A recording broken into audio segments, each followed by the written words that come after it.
Quake 2 is one of my favorite first-person shooters of all time. It was a huge improvement across the board since the first installment of Quake. That was for some reason terribly misunderstood and underappreciated at the time of its release. Story-wise, instead of that vague and crazy-ass plot about sleep gates and ancient eldritch horror entities coming from the void for your ass, this time we've got ourselves something way less Sandy Peterson, dare I say, something way more believable and grounded. In Quake 2, you play as a Marine of Earth Defense Forces that is partaking in an invasion of planet Strogos, the homeland of Strogg. See, some time ago, Strogg attacked Earth, and humanity successfully fought them back and then decided to deliver fight to their home and kick their alien arses.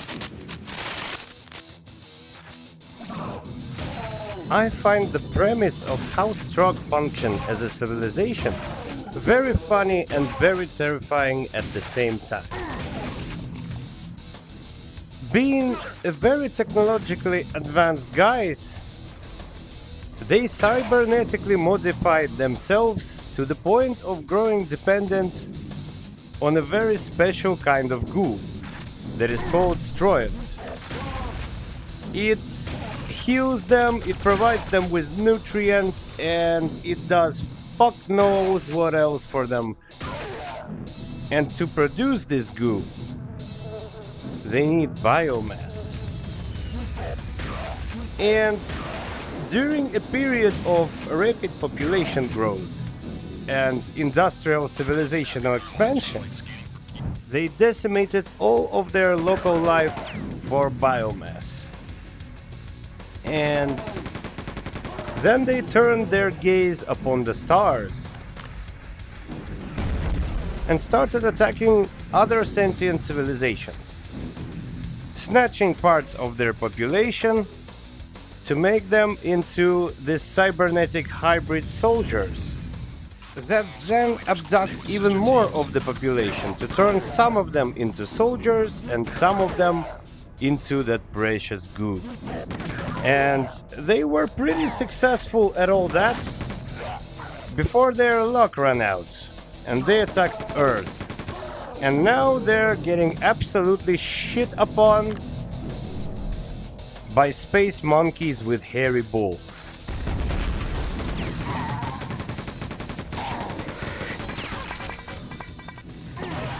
So, a dark sci-fi space horror with body horror elements in which you're fighting mostly your former body marines, your former mates humans, transformed into these horrific cybernetic creatures.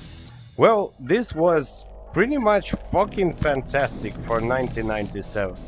I can tell you that. Besides featuring completely different story, Quake 2 brought to the table a couple more new things. For example, inventory system, a very similar to the one we had in Heretic. So now you could take quad damage with you and use it when you need it, which I personally find extremely fucking handy.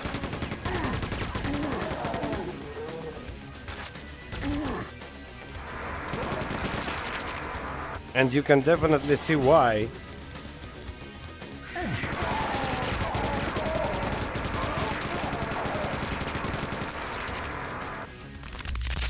It also featured way more complicated and tactically demanding gameplay, with a level structure that actually felt like a bunch of logically interconnected alien facilities that have a certain function to them. And the main gameplay loop is pretty interesting too, You receive orders from your commanding officers on your PDA, and then you run around these facilities Metroidvania style with a lot of backtracking and completing practical tasks to sabotage the fuck out of them and then get to the next one. It also brought a lot of destructible objects and near-death animations and last breath states for enemies from which they can try to shoot you a little before they die, which was mad progressive for 1997. And I have to say, all of that holds up incredibly well even today in the year of not my lord 2026. Now, you might wonder, how the fuck am I even playing this beautiful game on my Quest 3 autonomously without needing any kind of PC or even internet connection? And even more than that, maybe you have even visited the Meta Horizon store and typed in titles like Doom or Quake and nothing popped up, and maybe you're very confused about it right now. Well, have no fear, my friends. I'll explain to you how it works right away.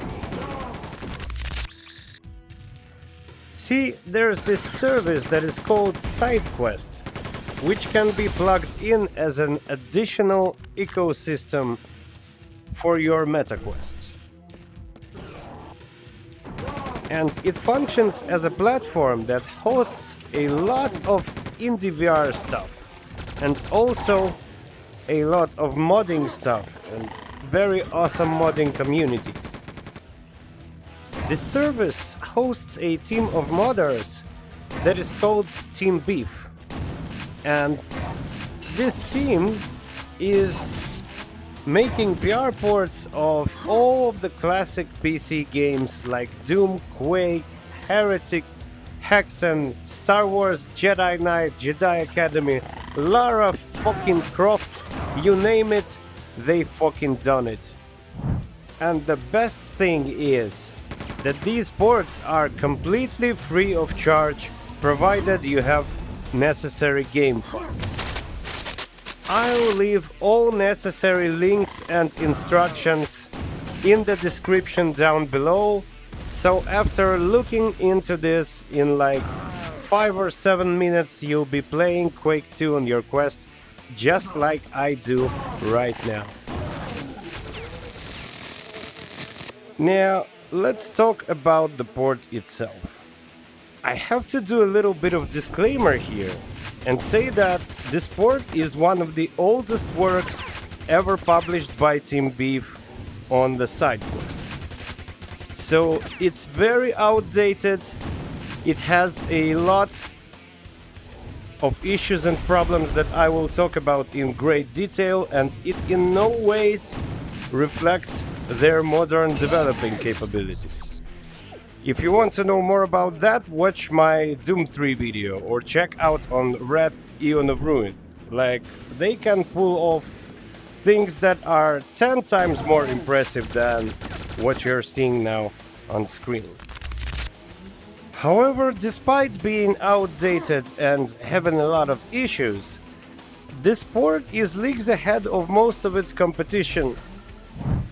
And it's mostly because it doesn't have a lot of competition at all, but it's also because of, compared to other ways to play Quake 2 in VR, this one really has some impressive immersive features. So let's get into it and see what's what.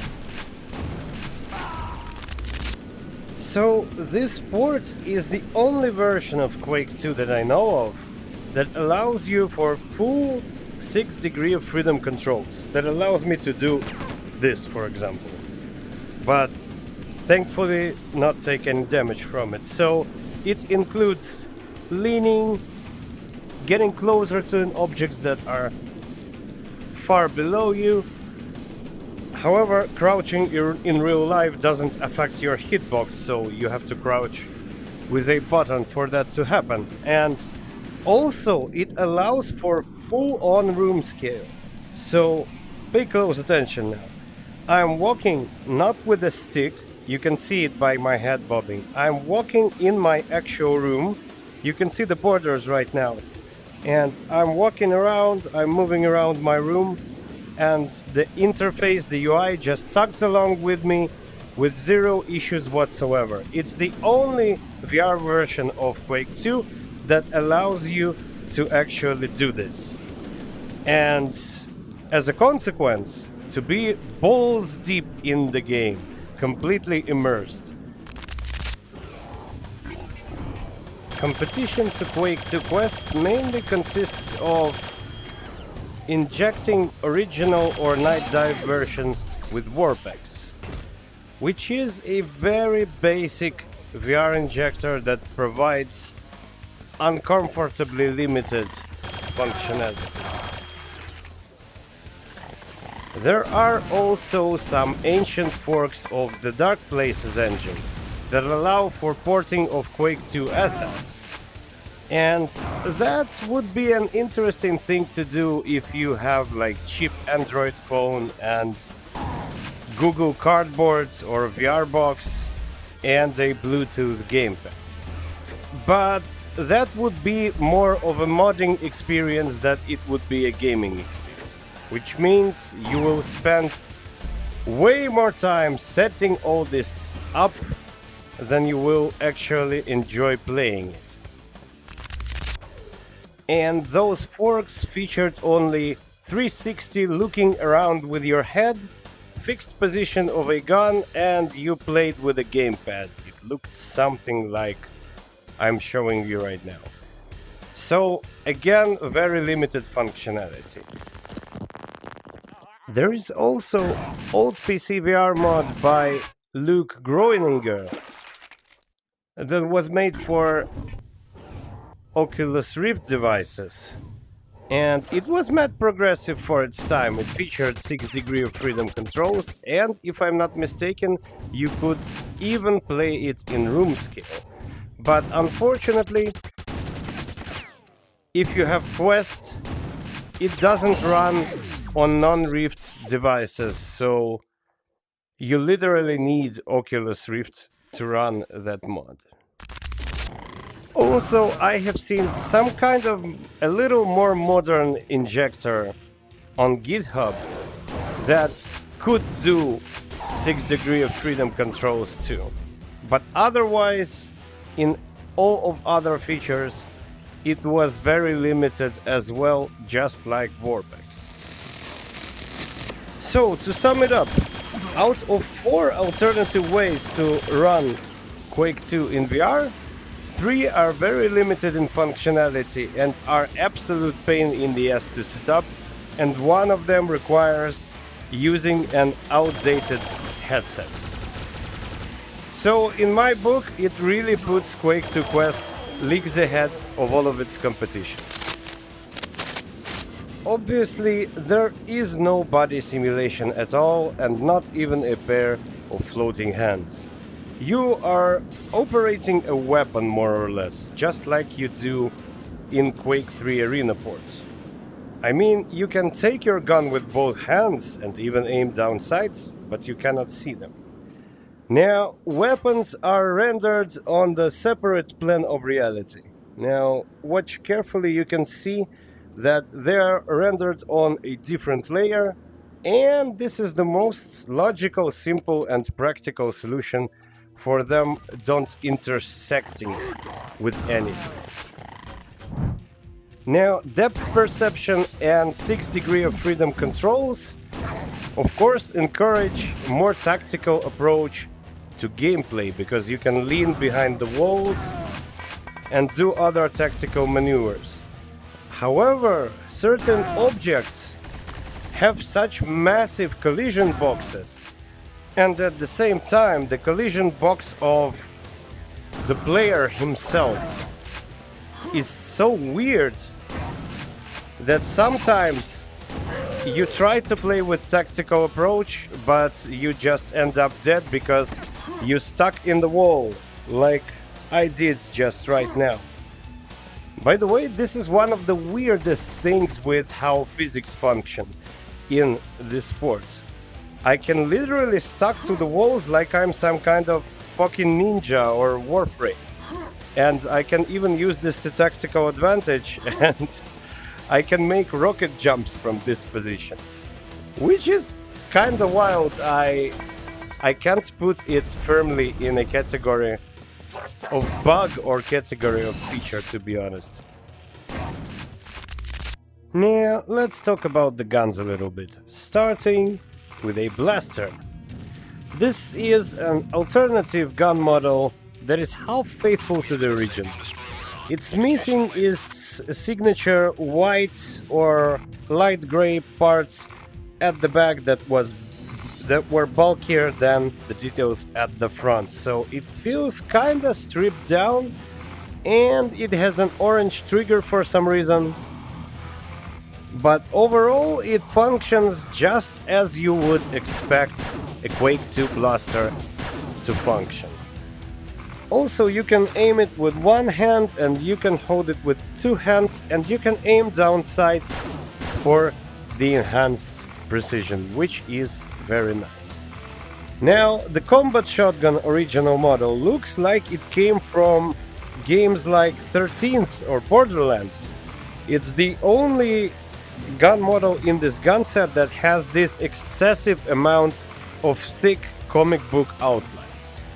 Nevertheless, you can aim down sights from it as well, surprisingly, and it does the pumping motion to the side every time you shoot. It looks serviceable and it feels good to shoot, which is the most important part. Now, the super shotgun is very faithful to the original, except maybe for this stock part. But it even has this weird handle on top of it. But thankfully it was turned into the iron sights. By the way, the sheer amount, the quantity of weapons that you can aim down sights with in this gun set is both unnecessary and very fucking impressive. This is not quite what I expected from Quake 2 parts, to be honest. Now, this is the prime specimen of what I call chupacabra weapons. I have so many fucking questions about this machine gun. It's not faithful to the original at all. I would argue it's more like a 5-year-old's idea of how a cool machine gun 3D model should look like. I have so many fucking questions. Like, for example, why is the shell ejection chamber is perpetually open? Why? Then what is this cheap Chinese Raider sticker is doing where the sights should be? Ironically, the weapon that demands ADS more than any other weapon blocks you from aiming down sights. It's weird as hell. Now, what is this red glowing part? Why is it so HD? What purpose does it serve? And why it has Union Aerospace Corporation logo on it? It heavily suggests Doom, but we're in Quake universe. This weapon, it makes no fucking sense at all. It's possibly the worst machine gun model that I have ever seen produced by a human being. This is fucking hilarious. Now, I'm not sure what to make of this one because of how unfinished it really is. I'm not gonna lie, this can take you out of immersion quite a fucking bit. But maybe, just maybe, if you hold it like you would really hold a Gatling gun, if you don't look over there, if you don't look over here, if you just do this cool Terminator motion and just fucking shoot everybody from the hip, it might not take you out as much.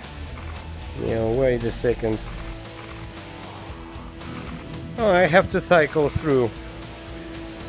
Yeah, now we have a grenade, and I think this is actually the original grenade model. It's very hard to me to review grenades because of how shit I am at throwing them.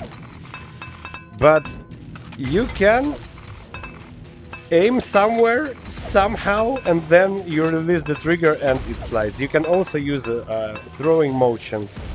But who the fuck needs hand grenades when you have a grenade launcher? Which is very familiar to me. It's a very familiar toy since the first installment of Quake.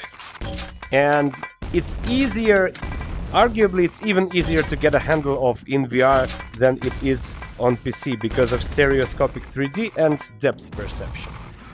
It's so much fun. Now, the gun model itself, for some reason, it's very bright. It's really, really fucking bright. And the colors are oversaturated. And it's very detailed. As you can see, we can even see the grenade in the chamber. We can see these little details. So it's a good model. It has some outlines too, but they're suspiciously smudged. So yeah, a weird model indeed, but pretty faithful to the original, I would say. Now, the rocket launcher is very good. As you can see, they even included the animation of rockets going into the chamber. Now, you can hold it from a shoulder like you would hold a rocket launcher in real life. It's pretty convenient to aim from it that way. And you can also hold it just like you held it in Quake 2 on a flat screen, but it also features a way to aim like you never had aimed from it before. Because of its tubularity, I would say. And this is a lot of fun. This is freaking incredible. Just fantastic. Alright. Now we have a Hyper Blaster that is also pretty faithful to the original, even including these wonky animations. They look exactly as I remember them from the flat version. However, the chambers themselves look suspiciously smudged. Also, I don't understand the purpose of these shimmering parts. I suppose they should have been lights, but instead of that they just flicker and look like shit. Surprisingly, you can aim down sights from the Hyper Blaster as well.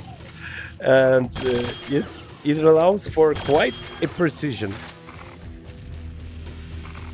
Now, the railgun model is a banger. It's very faithful to the original, but there's a caveat to that. To see where the fuck are you even shooting, you have to use this little aiming help that Quake 2 Quest features. And I have to tell you, it's not the best one. It works in lower FPS than your weapons and your environment. Like, everything runs at 90 now, and I think this thing runs at like 60. It also smudges to the side a little when I strafe. Now I'm doing the circular motion, and you see it doing circular motion as well. You can aim with it still, but it's kind of annoying, to be honest. But railgun is borderline unusable without it. Also, you have an alternative variant of that with the grenade launcher and even with throwable grenades. I suggest it's to show the beginning of the arc, but it doesn't do a great job at it, to be honest. And when I turn my grenade launcher around like this, it kinda does a slightly better job at it, but nevertheless I wouldn't recommend it. You'll have a better time trying to understand intuitively where the grenade will hit. And we have a BFG with suspiciously smudged holes as well. It's quite a theme. It's quite a running theme here, isn't it? But the BFG model is good. You can shoot it like you shot in the flat original game. You can also shoot it from the hip like I like to do, and also it has this cute little reloading animation, but for some reason only on one side, and on the other side it does something that looks like some weird shit. It looks like I took the acid. I don't know what else to tell you. So this slight reimagining of Quake 2 Classic gun set is a mixed bag. On one hand, it's serviceable and it works, the shooting feels fine, it feels about as good as Quake 2 shooting should feel, and it even has some pleasant surprises, like a lot of functioning iron sights on weapons, for example, or the tubularity of the rocket launcher. On the other hand, gun models are wonky. Many of them are very crude and rough around the edges, and some of them are straight up unfinished, or even chupacabra weapons, like this monstrosity of a machine gun. So I would really love the option to downgrade back to just holding classic Quake 2 weaponry gun models in my virtual hands. You know, to test and compare and see if this was really an upgrade at all.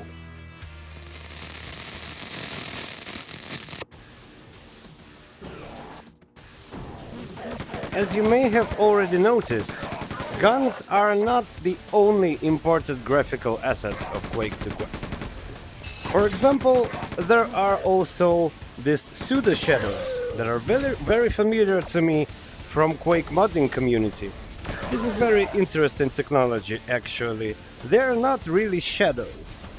They are 3D object silhouettes with volume, and it shows upon closer examination. But they work well enough at a distance and they don't take up much graphics memory, so I'll say that's an added bonus. Besides that, you can clearly see that all of the pickups were replaced. They have almost nothing in common with the original poorly textured boxes. These are incredibly detailed 3D models that have a very high definition. And also, there are some HD textures, upscaled textures from HD Texture Pack here and there, and maybe it's even a good thing for most people, because the better the resolution of textures on assets, the more geometric detail, the better game looks generally in VR. But to me, it's a huge bummer, it's a huge downside, because it kind of fucks with the original art style and with visual consistency. We can have like HD door next to a heavy pixelated computer panel. We can have like an HD button that calls a low poly, very low resolution elevator. And last but not the least, we can have these fucking incredibly detailed pickup assets next to incredibly undetailed enemy corpses with this god fucking awful texture smoothing always turned on. You can't turn it off, by the way. And I think it has something to do with Yamagi source port. You see, the Quake 2 Quest is based on Yamagi, and it's not the bad thing on its own, because Yamagi is one of the most versatile, most reliable and great Android ports of Quake 2 that I have ever used. It's the exact same port that I am using for playing Quake 2 on my Android phone. But it has its own issues and problems that unfortunately carry over to Quake 2 Quest. And one of them is that its developers were fucking hell-bent on hard-coding texture smoothing to such an extent that I didn't find any way to turn it off. Not with the options, not with the console, not with anything. And it's the same thing in Quake 2 Quest, which completely fucks with original intended art style. You can't see, you can't make out the original pixel art. The enemy faces just look like potato mash with some fucking chili peppers thrown in the middle, and it's fucking horrible, to be honest. This texture smoothing looks fine on an Android phone screen because of how small it is, but in VR it's a very different thing, and it's not good. All of these so-called graphical improvements evoke in me one very powerful desire. A desire to try to strip this thing, all of this mishmash of disorganized elements, to bare Quake 2 assets, and to turn down all OpenGL texture smoothing bullshit, and to try to see chunky pixels instead of these fucking god ugly circles. So, to sum it up, to some people, I think especially to boomers, because I've seen boomers and Gen Xers play old games a lot like that, with god-awful texture smoothing and like HD texture replacements. So for some people it might work out nicely, but to me there is nothing sexier than visual consistency and coherent art style. And the art style was tempered with, and visual consistency was kinda disrupted. However, I have to emphasize that it doesn't completely take me out of the experience because of how powerful the Quake 2 gameplay is itself. Now this is how the boss fight in Quake game should look like. I don't know what happened between Quake 2 and Doom 3 for that same OG crew to shit out that god-awful final boss fight in Doom 3 after this. And yes, it's nothing overly fancy, we are basically just shooting each other until one of us dies, but we tend to shoot each other with pretty interesting things. And the boss looks huge and terrifying.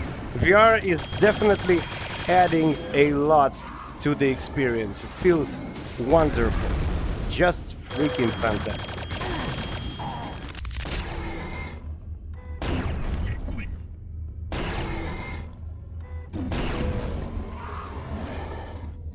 Ha! Got him. I got him. You're a maggot, Macron. You are a fucking maggot! Wow, look at that. The big guy got all the bitches, didn't he?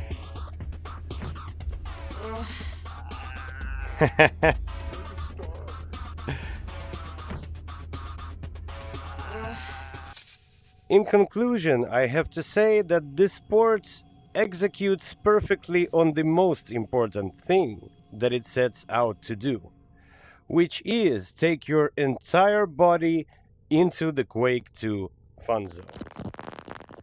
Yes, it does, and it's a very pleasant place to be. And if you just try your best to ignore its shortcomings and let it take you along the ride, you will arrive at the right place. Now let's get to the saddest part of this video. We have two major bummers on the way. The bummers that unfortunately even put Quake 2 Quest somewhat below all the aforementioned alternative ways to play Quake 2 in VR that I mentioned as inferior to Quake 2 Quest. And the first one is there is no multiplayer. And that's a major fucking bummer for me, because one of the best user experiences that I have ever had with Quest 3 was taking it to my friends to play cross-play Quake 3 Arena together, VR against PC.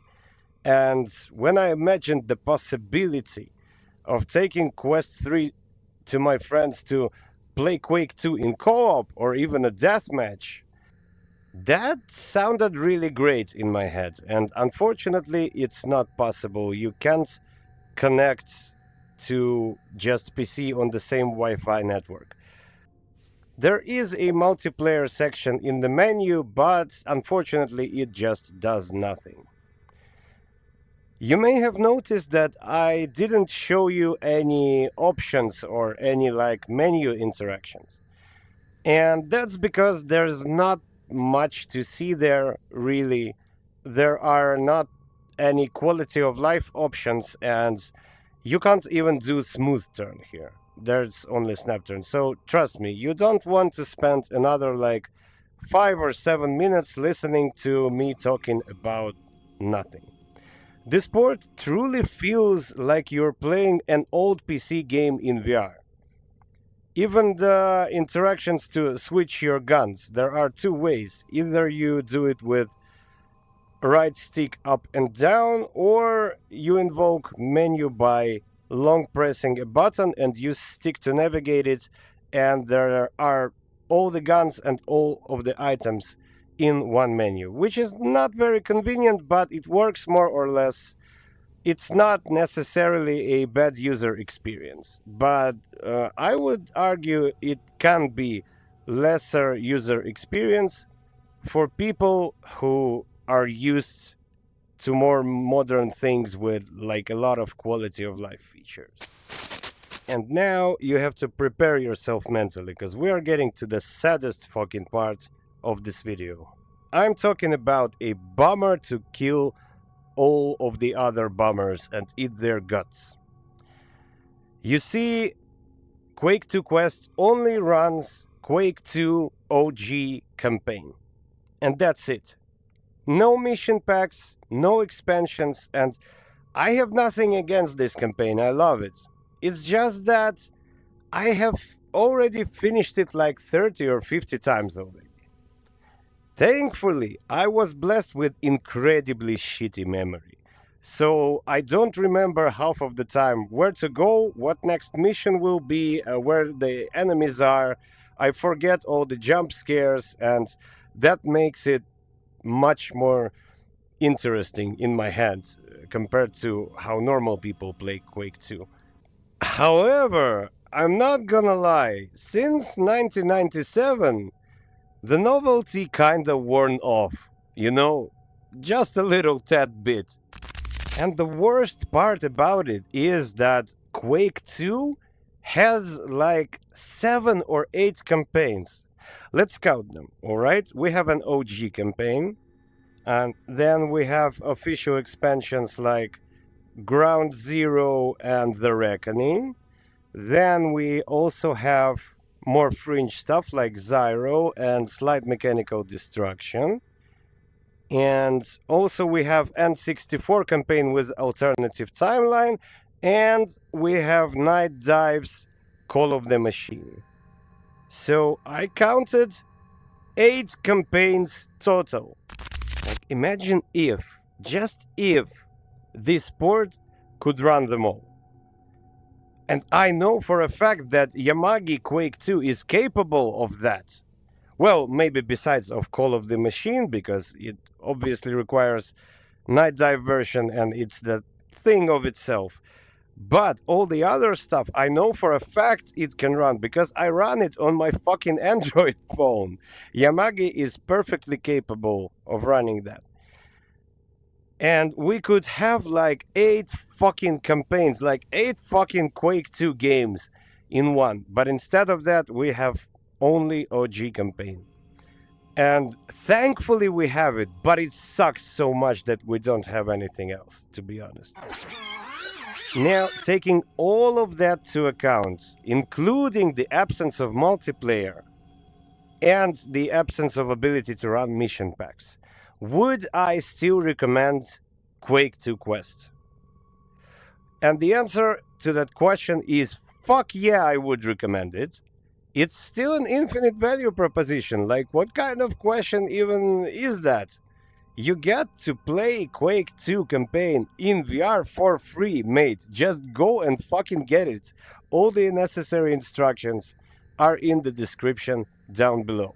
And I recommend thoroughly checking out their other works because there's so much cool stuff in there. Imagine Doom 3 with full body simulation. Imagine fucking Jedi Academy with force gestures. Yeah, you can fucking Darth Vader someone or force push with fucking force gestures there. Imagine GZ Doom running on fucking Quest 3 that has like 50 mods in it, like 50 different games in one package, and you're getting all of that for free. If you can afford it and if you are into retro VR gaming and OG first person shooters and actions, you have to support these guys on Patreon. You just have to, mate. They're doing God's work with ports and they're just giving it to you. Well, I think that does it. I was Walter the Jester. Please don't forget to smash that like button, to subscribe to my channel, and comment something down below because I'm a small creator and I need as much help as I can get because YouTube is heavily suppressing us small guys in favor of the big sharks of the industry. Thank you very much for your attention. Play more OG shooters in VR. It's absolutely worth it. Have a nice day. Jester out.